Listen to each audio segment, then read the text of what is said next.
महिला रौप्य नाम का एक नगर हुआ करता था, जिसका महान राजा अमर शक्ति था।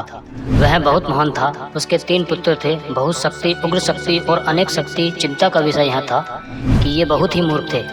राजा को इसी बात की चिंता दिन प्रतिदिन खाई जा रही थी।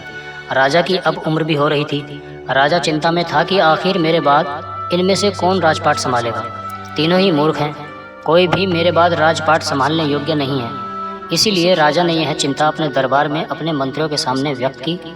मंत्रियों में से एक ने कहा, एक ऐसा विद्वान है जो आपके तीनों पुत्रों को कुछ ही समय में ज्ञानी और विद्वान बना सकता है।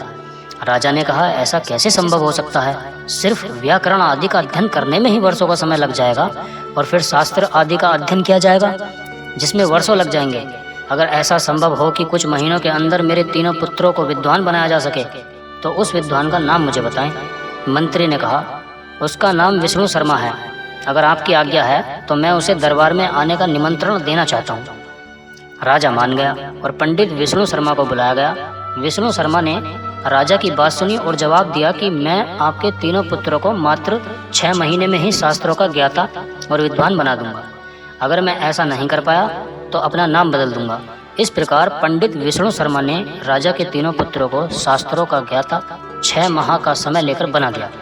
असल में विष्णु शर्मा ने शास्त्रों को पशु पक्षियों की कहानियों में परिवर्तित करके एक पुस्तक का निर्माण किया था।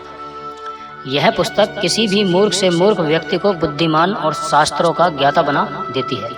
अगर आप पंचतंत्र की कहानियाँ सुनना चाहते हैं तो बने रहें हमारे चैनल के साथ। थिंकर्स टूलकिट को सब्सक्राइब करें, लाइक करें और शेयर करें। धन्यवाद।